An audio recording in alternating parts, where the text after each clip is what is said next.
Mario Kart 64 was released in 1997 as Nintendo's sequel to the fan favorite Super Mario Kart. Also, yes, I'm using this title screen for the rest of the video because it's way better. Shut up. It originally started with the plans to be a game called Super Mario Kart Rendered, a launch title featuring some similarities to the first game, but also heavily expanding on the course's dynamic scope. Also, interestingly enough, they featured Kamek as a replacement for Donkey Kong Jr., which they do my boy so dirty. But after a few touch-ups and realizing some of their ideas couldn't be used on the hardware, the game was released a little after launch as a winter release. So Mario Kart 64 improved on the formula of the original entry by adding new courses, new characters, and a full 3D driving experience. The game also added more life to the iconic Nintendo characters. The characters finally got voices, and their animations and their stats showed what kind of girl or guy they are. Overall, it served to be extremely successful for Nintendo. It is now considered an essential game to play on the N64. A true, everlasting classic.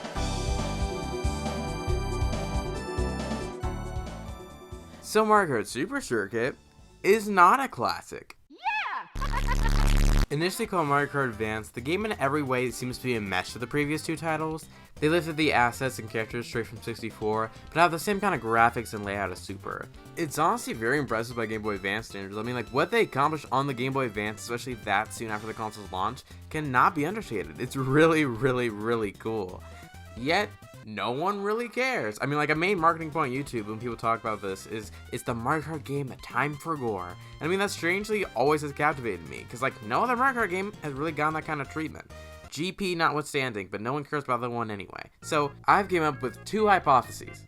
A, was it just so mid that nobody cared? Yes! B, is it because of the more convoluted nature of the multiplayer, people did not want to deal with it? Or, just hear me out. What if it's because of the game's derivative nature for Mario Kart 64, people just subconsciously did not want to play it? Huh? That's the... Smartest thing I've ever heard you say. Oh boy. So we're going to take a little journey to figure out how similar these two games really are. What do they bring unique to the table, if any at all, and what are my final thoughts about the games? We're going to do an old compare and contrast essay today. My third grade teacher must be so proud. I mean, I would be. Kinda.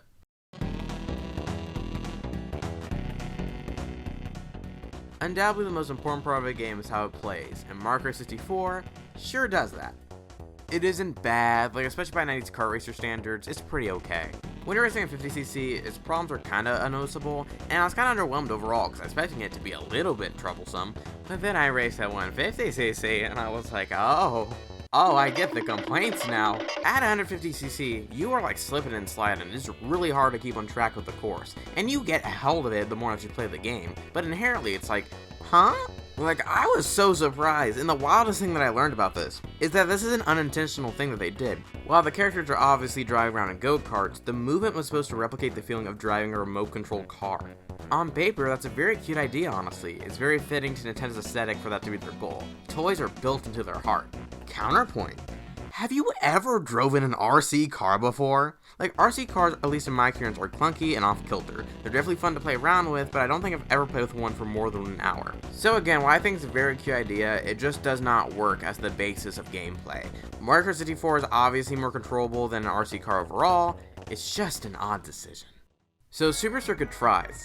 It tries hard. It really tries to give the player the same feel that Mario Kart 64 does, but it just can't. A positive of Mario Kart 64's controls is that they're intertwined with the races. The races normally give you a good enough shot to kart around without the controls affecting it too much. But Super Circuit's courses are designed much different and require something different for it to be fun and entertaining. And how they try to fix this is by combining the controls of Super Mario Kart with Mario Kart 64. That made it worse. On its own, the control schemes of both those games are fine yet flawed, but putting them together just amplifies all the problems and doesn't do anything to fix it. Super Mario Kart is mildly uncontrollable in the way that it turns, but it's high in speed and acceleration. Adding that to an already slippery and clunky control scheme just makes you not feel it. It's not impossible to latch on and start to enjoy the game in spite of the issues, but it takes time, and for a game like Mario Kart that gets much of its enjoyment off of being played casually, it just leaves much to be desired. Speaking of things that leave much to be desired is the fact in 64 there is a noticeable delay from the time that you get hit by items and when your racer reacts. That can be okay if I'm doing something that it doesn't ever put me behind that much, but if I'm on a ramp? Oh my goodness. But also there's no good way to go in reverse. Like, I think they made it intentionally harder so people didn't accidentally reverse, but there was tons of times I needed to go back and I was not able to. And in a game where you have to start over if you get below 5th place, it's just unnecessary. Super Circuit does not have this problem at all. While I did give it flack for being very unwelcoming to new players control-wise, the overall polish on this game's mechanics feel way better. It was one of the first games to be made on the GBA, but there's no lag, no buffering, it's responsive all the time. On an objective level of how well built it is, Super Circuit takes the cake. It just controls like dog though. It really just controls like dog.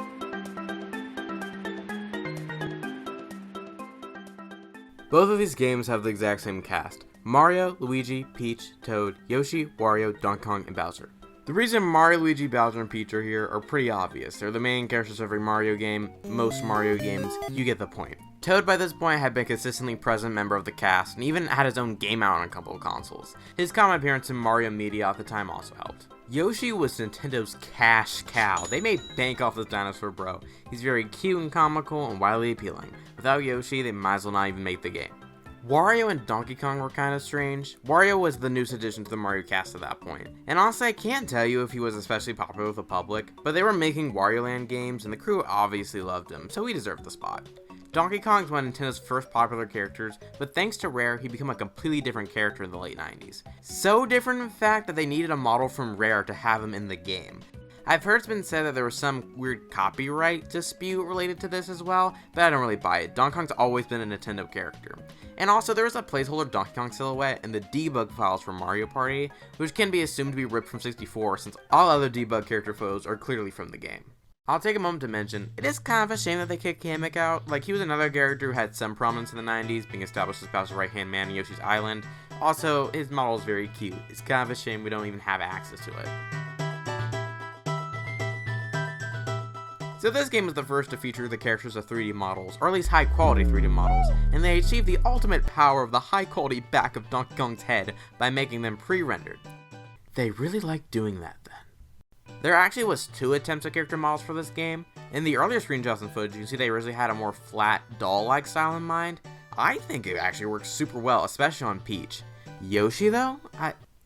I'm scared of you. They redid them late in development, probably to match with the models used to promote Mario 64, and they're great as well. You know what, I love the N64 era models a lot, like we really need to bring back Luigi's chub, and Crescent Moon mustache. I loved it. Yoo-hoo! What you mean, what? What? Okay. What did you do to Luigi? He's not Italian. Oh yeah! Oh yeah, you knew this already. Yeah, I did. So this game was the first game to give these characters official voices, and what Nintendo of Japan thought worked for the characters was not what Nintendo of America was thinking.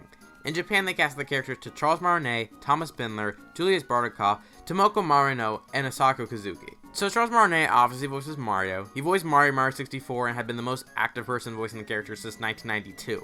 It would have been straight up weird if they did not cast him. Let's go! Whee! Oh, wow, wow, wow, wow, wow, wow! Mamma mia! Thomas Bindler was a German Nintendo employee who had a naturally deep voice, so they made him the voice actor for Wario. It's actually unique because of how deep it is, since portrayals prior and since have not even tried to attempt to reach the amount of gravel he gave the character. Here we go! Mario, I'm gonna win! Yeah! On the complete opposite side of the spectrum, Julius Bartikoff was a French Nintendo employee who wanted to be a VA in the game so much he bribed a sound engineer. He auditioned with a high-pitched, goofy voice meant for Toad. Oh! Bingo! Then Koji Kondo heard it and was like, "Nuh-uh, this is Luigi. This is Luigi." Here we go! Ow, ow, ow, ow, ow, ow, ow, ow. Tomoko Marino was a Japanese employee of Nintendo, and that's it. That's all the info we have. I'm being completely honest, we know nothing about her. Like, I'm shocked. This is Here we go! Yahoo! I am the best! Yeah! Lastly, Asaka Kazuki. She was an employee for Nintendo's publicity department at the time, and gave Peach a very cutesy, flowy kind of voice, fitting with her model's design. Here we go! Yeah! Peach is got it! Alright, yeah, lady? So probably like November 96, I don't know, but that's my guess. They sent over the game to Nintendo of America and they listened to the voices and they went, oh no. So they got back Charles Martinet to record a bunch of new lines. He recorded a few new lines for Mario and completely redid Luigi's and Wario's voices. Here we go! Mamma mia! Bingo! Ho ho ho ho! Here I go! Ay ay ay ay! I'm Wario. I'm gonna win. Nintendo of America was honestly very wise for this decision, because Martin had already been doing a Luigi voice during his Mario head performances, and around the time of the release of 64, they added a Wario head for Trolls to perform, so for cohesion purposes, it was the right move. Now, for Toad and Peach's voice, they had a distinct Japanese accent to them. Toad's wasn't as noticeable as Peach's, but Toad's overall cute kid voice was probably looked down on as being too cutesy. So they brought out Rare's playtester, Isaac Marshall, to do Toad's voice lines. Also, I think by technicality, Isaac Marshall is the first black VA for Nintendo, which is very based. Here we go! Yahoo! Yeah! For Peach, they got Nintendo Power Editor and localizer Leslie Swan to redub her voice. Swan had already voiced the princess in Mario 64, so it made a large amount of sense to bring her back here. Here we go! Peachy! All right! Bingo! Bye-bye! So I've made this whole big winded section about the voice actors and stuff, so there must be some big payoff for Super Circuit. There isn't. I just like talking about voices. Okay, there kind of is. So you expect with all these voice acting changes that Super Circuit would have the same kind of regional split between the voice actors, but no. In all regions, they use the Japanese voices. And I honestly don't know why, because I expected that that was because they were too lazy and didn't really want to go through all that trouble again. But no, because some of these voice clips are actually new voice clips.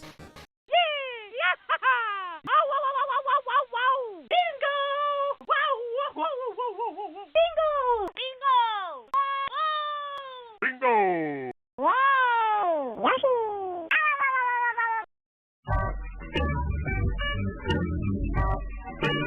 Funnily enough, I've always under the impression that all the clips from Super Circuit were used from 64. No, they're not. Now, they may have been recorded on the same recording sessions as the original clips, but to my ears, they sound slightly different tonally, so I think they might have just been leftovers from Mario Party.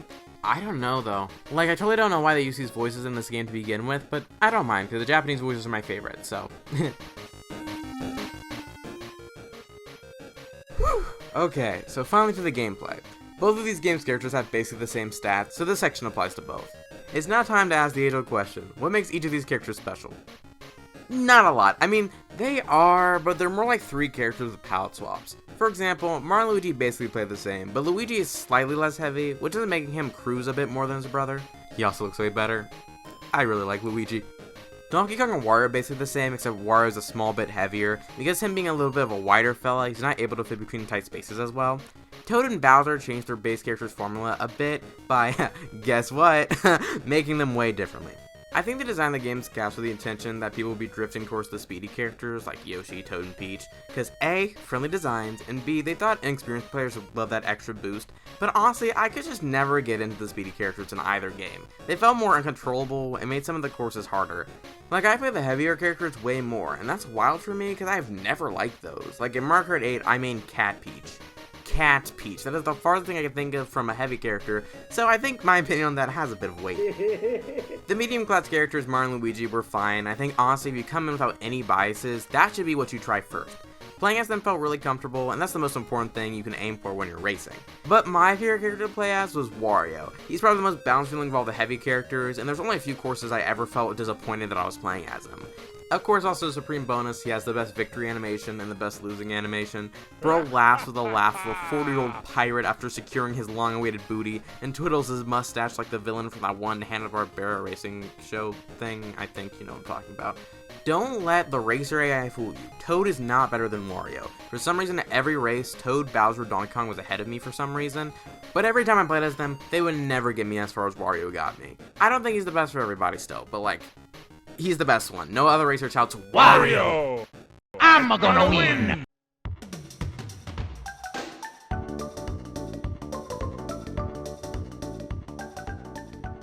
Mario Kart games are known for having a collection of bangers on top of bangers. It's one of the most iconic parts of the series, and as a musician, it's nearly as important as the gameplay for me.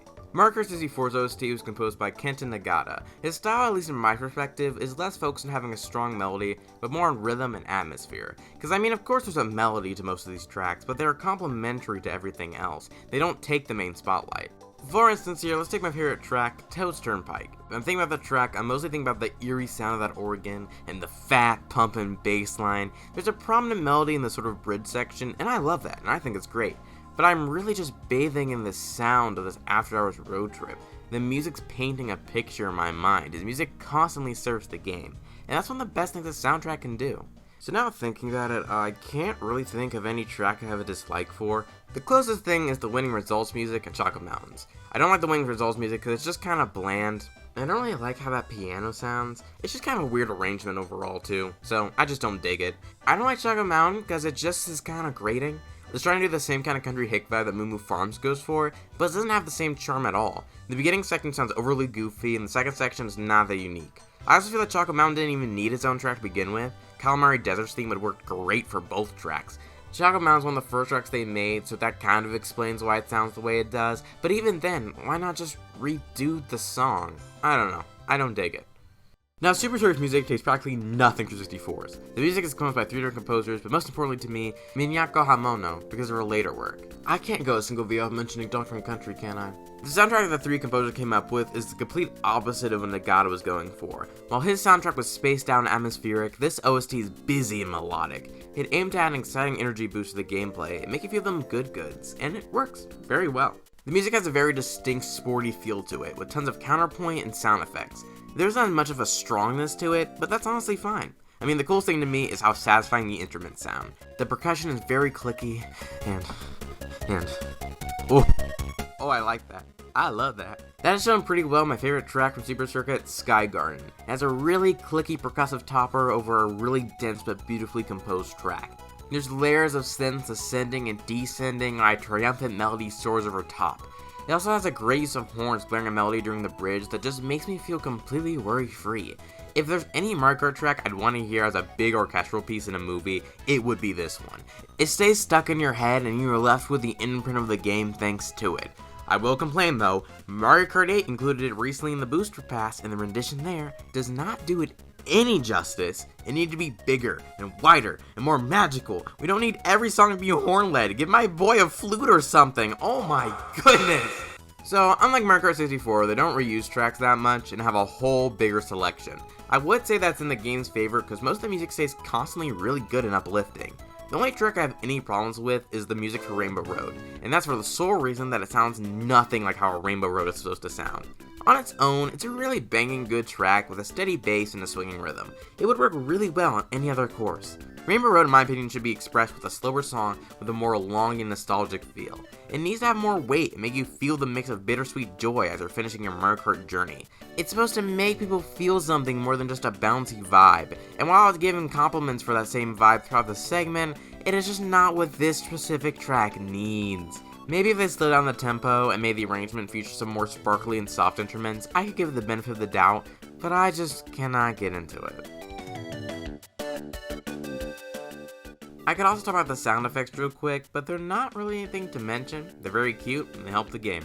I didn't mention this in the characters section, but in Mario Kart 64, the Japanese version features a different menu narration than the international release. In Japan, it's a classic racing announcer with his voice provided by John Houlihan. Mario Grand Prix Time Attack. In America, they replaced this with a fat Italian plumber man we know, a Mario. Mario Grand Prix Time Trials. If you want my take on this, I honestly think the Japanese audio fits good enough here. I get why adding Mario is a cute touch, and in the grand scheme of all the games, it makes sense. But I don't know, I just dig John's voice. It's bouncy and fun. Having a classic announcer feels like a nice little touch to make it feel like an actual racing tournament. The only thing I complain about is, the way he pronounces this word? Wasser. Wasser.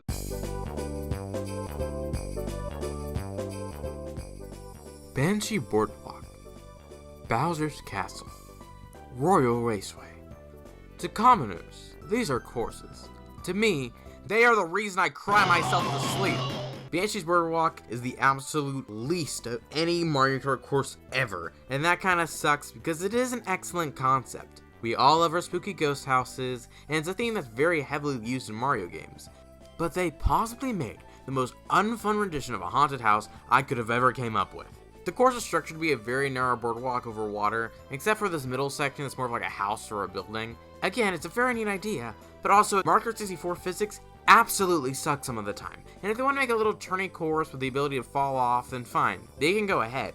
But this is so stupidly narrow, and the rails seem to appear and disappear without any reason, and this is just not the game to do that in. They ended up doing this concept better in Rainbow Road, which is the course directly after it. If you fall off in Rainbow Road, you get that it's your fault. But in this course, you almost have no choice but to fall off. The little house in the middle seems like it'll be a nice little break of pace, but it isn't at all. It's filled with these sharp turns directed by arrows, and while it's better than the other section, it's just too much. It's just an all-around horrible course. I don't get why anyone likes this. I'll give them some points because the Boo models are very charming looking and very cute, and I love them. But aesthetics are not everything. This is a solid 0 out of 10 if I've ever seen one. This course should never be in any other Mario Kart game ever again. I don't know if it is. And if it is, then I have a bone to pick with Nintendo right now, dog. Bowser's Castle and Royal Raceway have about the same kind of problems to me. They're both really brilliantly designed courses of layout and concept, but they were not built around how this game works. Bowser's Castle attempts a kind of maze aesthetic where you race down the rooms and halls of the castle, trying to see you can reach the gate the fastest, but they designed it to have a lot of quick, sharp turns, and as I've said before, those do not work. It's made harder by the ending being this spiral upwards that, depending on the character, means you're either cruising through the middle while getting hit by other racers, or you're clinging to the wall like tree bark. It's not absolutely horrible or anything, but in a game where you have to restart if you reach lower than 4th place, I could gladly do without it. Also, free my man Green Thumb, he didn't do anything. Those were candies he took, sir. I'm Saul Goodman. Royal Raceway has basically the same problems, so I'm not going to bore you with the details. But I've just never gotten on this course as a fan favorite. I mean, like, the little Easter egg's cool, but like, other than that, it's just a pretty average course. I mean, it is better in Mario Kart 8, but it's not extremely better. It's still kind of average there, too. I just don't get why y'all like this one this much. What I think y'all should do is direct this love and adoration towards Wario Stadium. No. Hear me out. Hear me out. This track is unfairly hated upon, and I understand the criticisms, but also, this is fun. Like, come on. This course is made for how the cars control. It has these really fun hills you can jump and glide off of, but instead of causing you misery, it's just really satisfying. All the turns feel nice and buttery smooth, and there's this little detail of your racer appearing on the Jumbotron, which is just like so cool. And Wario's head copy and pasted throughout the whole wall is stupidly funny. The best thing to me is when a location-made Mario Kart could accurately translate to the world of the games and fit in. Like, Wario Stadium definitely could. Wario would definitely make an entire stadium and copy and paste his face on all the walls. That is the most Wario thing to do. Again, I can understand why people don't like this one, but like, this is my favorite. Other than that, the other main courses I think are very good are Koopa Troopa Beach, Calamarian Desert, Toast Turnpike, and DK Jungles Parkway. It should be law that all these courses appear in every Mario Kart game from here on out. So you remember how the worst course in 64 is a ghost boardwalk with horrible turns and rails that randomly exist and non-exist? They didn't learn their lesson. Boo Lake's a thing. Yes, somehow they made basically the same exact course without any individual life at all. The only thing you're given to focus on is the side of the boardwalk and the overwhelming desire to stop playing the game. I quite literally have no clue how to get through this entire track without falling off at least twice. In Banshee Boardwalk, at least they give you some time between sections with rails and sections without, but in this course, there was almost none. The only solution you'd ever have would be to brake every time before you turn and play by yourself with no other racers. I don't know about you, none of those options sound very good to me. They make it a little bit worse by including boosts and big jumps, and in Super Circuit, you're able to continue to move freely while you're making a jump, so that basically always equals you're falling off the course. I think like the worst bit about this is they also did Broken Pier in this game, which is such a nice course. It's basically the same theme, but it looks better and it feels better. They didn't need to have this one. In conclusion, I hope Boo Lake and Banshee's Boardwalk get married and they move to the deepest, darkest jungle, and they never meet my sight ever again. So onto the good courses, I think the majority of Super Circuit's courses are just fine. I can't give a lot of them more than that though, because a lot of them just kind of blend in with each other. There definitely was standouts, especially my favorite course, Cheep Cheep Island. It has an absolutely beautiful sunset atmosphere, and there's this lighthouse in the background, and many smaller houses on nearby islands. It like looks like a vacation destination. I'm looking at the Mona Lisa by GBA standards. A quirk that's featured in the track listing in this game is that they also have 4 different Bowser's Castle courses. Bowser's Castle 1 is basically a big square. There's practically no obstacles or anything except a few thwomps here and there. It's one of the courses of all time. Bowser's Castle 2 is a bit more dynamic. Its main draw is these sections using boosters to jump platform to platform in quick succession. It's a fun idea, but the track's too short for it to be really remarkable. Bowser's Castle 3 has arguably the best looking skybox. It looks like a bigger version of Bowser's Castle from Super Mario World, and the purple is also just really cool. This track has the reverse of the last course, but it's a pretty big and long meaty course, but there's almost nothing remarkable about the layout. I'd say it's worth playing just for the cool background alone. Lastly, is Bowser's Castle 4, which is the absolute longest and busiest. I really like the appearance of the Mecha Koopas, which means they might have been intentionally basing off of Mario World's Bowser's Castle, but that's like all I have to say about it. It doesn't have a lot of meat on its bones, and being the track before Rimba Road just doesn't do it any favors. So yeah, Super Circuit's tracks are pretty cool. I just don't really know what to say about most of them. I don't think any of them are as remarkable or different as most Mario Kart courses are from each other, especially 64s.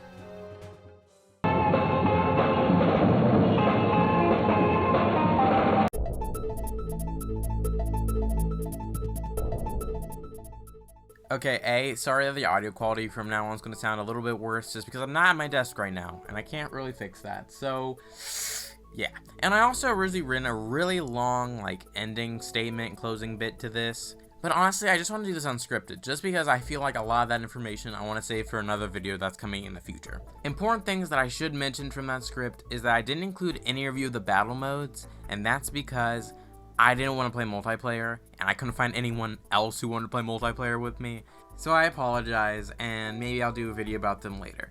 Also, hopefully, I'll make a video about Super Mario Kart, and I'll talk about the Super Circuit versions of the Super Mario Kart courses, because I also didn't talk about that. I didn't talk about a lot of things, but I think you get the general gist, and I'll give you my conclusion. Super Circuit isn't really half bad. It's a pretty quaint, little enjoyable game. I mean, it's definitely not as good as like Mario Kart 8, but of course it's not. It's a GBA Mario Kart game. It's very enjoyable in its own special little way. I also think it's just a really good looking game as well. I really like pre-rendered graphics, and it looks really good on the GBA. So, I don't know. I think you have the chance to play it, like, on Switch Online. You should play it, at least once, just to get a feel for it. Overall, like, it's like a 6. Like a solid 6 out of 10. Maybe, nah. Yeah, a 6 out of 10. We'll give it a 6 out of 10. So now a message to all the people out there who told me Mario Kart 64 aged super badly and you shouldn't play it. Eat your shorts. I love this game, dog. I love this game. Do I think it's perfect in every way? No. And as I mentioned in this video, there is tons of points against it. I think if you have an N64 or have NSO or like, I don't know, have a totally legal emulator, please play it, dog.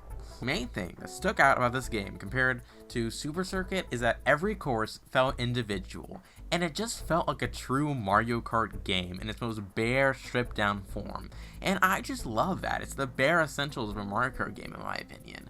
It's an 8 or a 9. Honestly, I can't decide which. I think factually it's an 8, but I would go a 9. So, there we go. There you have it. Mario Kart 64 versus Super Circuit. Wow. Do you have anything to say, boys? I mean, I like the part where you talked about Wario. Can we roll that one back again? No. What we can do is spend our valuable time doing something way more important.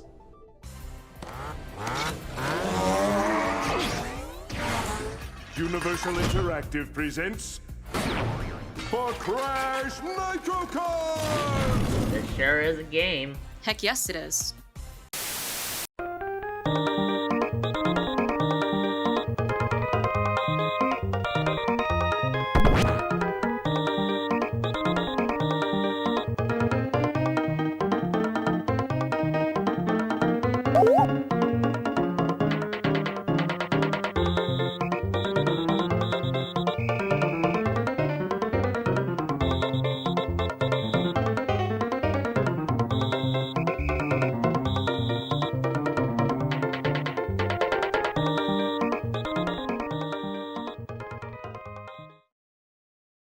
Me?